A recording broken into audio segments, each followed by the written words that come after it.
ছাত্ৰ-ছাত্ৰীসকল তোমালোকক মোৰ চেনেললৈ স্বাগতম জনাইছো। আজি তোমালোকৰ বাবে মই লৈ আহিছো BA 4th চেমৰ অসমীয়া লোক সাহিত্য অধ্যয়ন পেপাৰখনৰ 4 নম্বৰ চেপ্টাৰটোৰ এটা ইম্পৰ্টেণ্ট কুৱেশ্যন। আহা আমি ভিডিঅ'টো আৰম্ভ কৰোঁ। কুৱেশ্যনটো হৈছে সাধু কথাৰ বিষয়ে বহলভাৱে আলোচনা কৰা। এনচাৰটো হ'ল ইংৰাজী টেলৰ পৰিভাষা অৰ্থ বুজাবৰ বাবে অসমৰ বিভিন্ন অঞ্চলত সাধুকথা সাজুকথা উপকথা কিছা কাহিনী চলুবাতা আদি অভিধা প্ৰয়োগ কৰা হয়। এই অভিধা কেইটিৰ ভিতৰত তুলনামূলকভাৱে অধিক প্ৰয়োগ হোৱা অভিধাটি হৈছে সাধু বা সাধুকথা।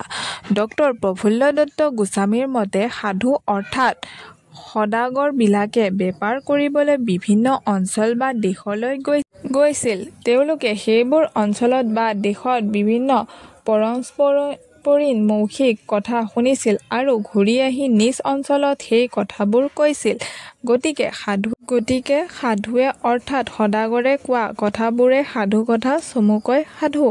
সাধুকথা গদ্যধৰ্মী কাহিনী আৰু ইয়াক কাল্পনিক বুলিও বিবেচনা কৰা হয়। সাধুকথাই প্ৰায়ে শ্ৰমতাগ্ৰহ প্ৰকাশ নকৰে আৰু ইতিহাসৰ সমলো এইবিধ বাচিক কলাই দিব নোৱাৰে যেন লাগে। সাধুকথা ক'ৰবাত সংঘটিত হোৱা বুলি কোৱা টান।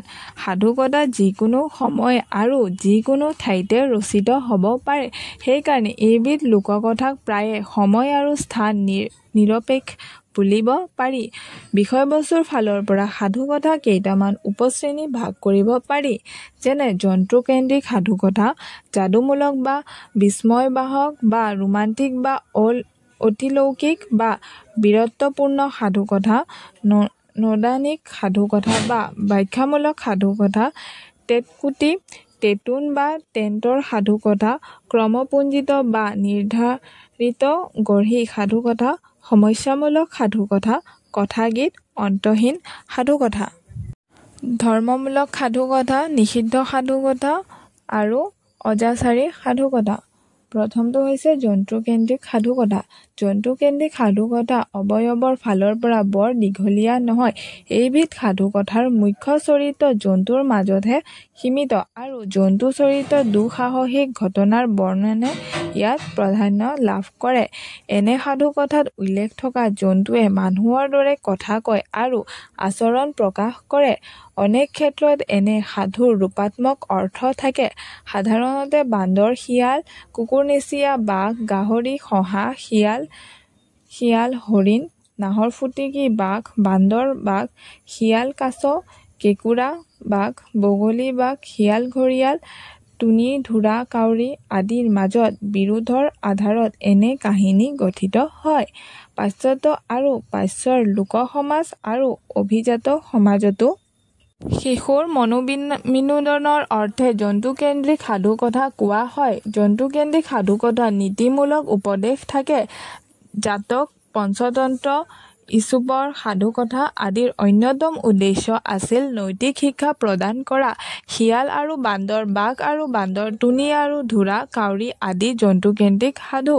2 নম্বৰটো হৈছে যাদুমূলক সাধু।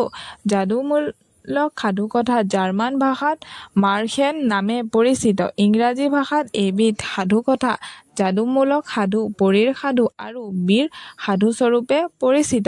এইবিধ সাধুকথাৰ সমাদৰ বৰ্তমানো কমা নাই, বাঢ়িছেহে। অলৌকিক দুঃসাহসিক কৰ্ম সম্পাদনৰ প্ৰতি মানৱৰ আকৰ্ষণৰ যাদুমূলক সাধুকথাৰ বিশেষ আকৰ্ষণৰ বিষয়বস্তু অন্যতম। এইবিধ সাধুত আমি পাওঁ সাধাৰণ মানুহৰ এগৰাকীৰ অতি মানৱীয় শক্তিৰ সৈতে সংঘৰ্ষ আৰু অলৌকিক কাৰ্য সম্পাদনৰ বাবে তেওঁৰ প্ৰয়োজনীয় শক্তি লাভ। যাদুমূলক সাধুকথা একক নায়ক বিশিষ্ট আৰু ই যথাযথে দুঃসাহসিক কাহিনী। তেজীমলা, কমলা কুঁৱৰী, ফুল কোঁৱৰৰ সাধু, মণি কোঁৱৰৰ সাধু, তেজা তেজীৰ সাধু, পাঁচনৈৰ চম্পাৱতী আদি উল্লেখযোগ্য অসমীয়া যাদুমূলক সাধুকথা। 3 নম্বৰটো হৈছে নৈদানিক সাধুকথা। নৈদানিক বা ব্যাখ্যামূলক সাধুকথাত সাধাৰণতে জগত সৃষ্টি বিভিন্ন বস্তুৰ উৎপত্তি যেনে পূজা, ধৰ্মীয় ইত্যাদিৰ লগতে সংপৃক্ত বিভিন্ন বস্তু যেনে আম গছ, ঘিউ, তামোল পাত, পিঠাগুৰি আদি প্ৰকৃতিক ব্যাপাৰৰ ব্যাখ্যা, পৰ্বত পাহাৰ আদিৰ জন্ম, নদ নদী, পুখুৰী, হ্ৰদ আদিৰ উৎপত্তি বিষয়ক সাধু অসমৰ জাতি জনজাতিসকলৰ মাজত প্ৰচলিত। কিয় হ'ল বা কেনেকৈ হ'ল এনে প্ৰশ্নৰ উত্তৰ বা ব্যাখ্যাৰ সন্নিৱিষ্ট সাধুকথাবিলাকেই নৈদানিক বা ব্যাখ্যামূলক সাধুকথা বোলা হয়। ৪ নম্বৰটো হৈছে টেটকুটি। হাস্যবংগ প্ৰধান সাধুকথাৰ নামেই টেটকুটি। অৱশ্যে এইবিধ সাধুকথাৰ পৰিসৰ বহল। টেটকুটিৰ পৰিসৰে ঠাট্টা মস্কৰা বিষয়ক সাধুকথা, উপাখ্যান কাহিনী, ব্যাখ্যাত্মক সাধুকথা আদিকো সামৰি লয়। টেটকুটি সাধুৰ উদাহৰণস্বৰূপে গোহাঁই বৰভূৰ টেটকুটি, বামন ঠাকুৰৰ টেটকুটি, মৌজাদাৰৰ টেটকুটি আদিলৈ আঙুলিয়াব পাৰি। ৫ নম্বৰটো হৈছে উপাখ্যান।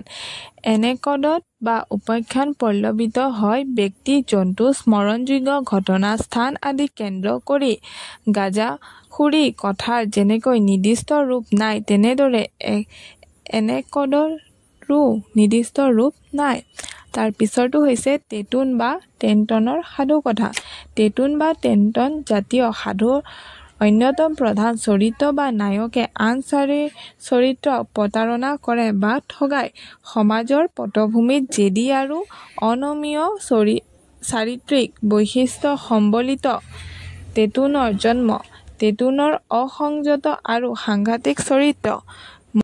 মনস্তাত্ত্বিক দিশৰ পৰাও টেটোন চৰিত্ৰ বিশ্লেষণ কৰিব পাৰি। কোনো মনস্তাত্ত্বিকৰ মতে পুৰুষলিংগৰ প্ৰতীকস্বৰূপে টেটোনে আত্মপ্ৰকাশ কৰিছে।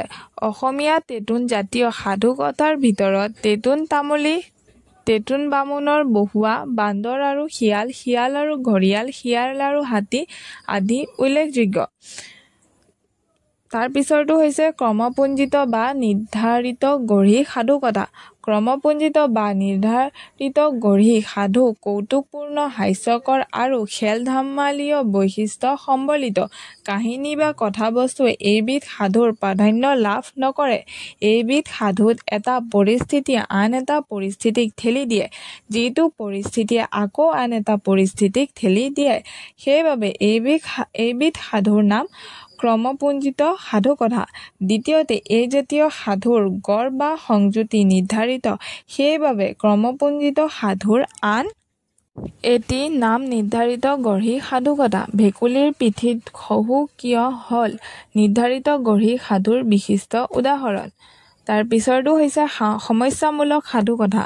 সমস্যামূলক সাধুকথাক সূচাবৰ বাবে ইংৰাজী ভাষাত ডিলেমা টেল অভিধাতি প্ৰয়োগ কৰা হয়। অৱশ্যে সমস্যা সলনি সংকটমূলক সাধুকথা অভিধাতিও প্ৰয়োগ কৰিব পাৰি।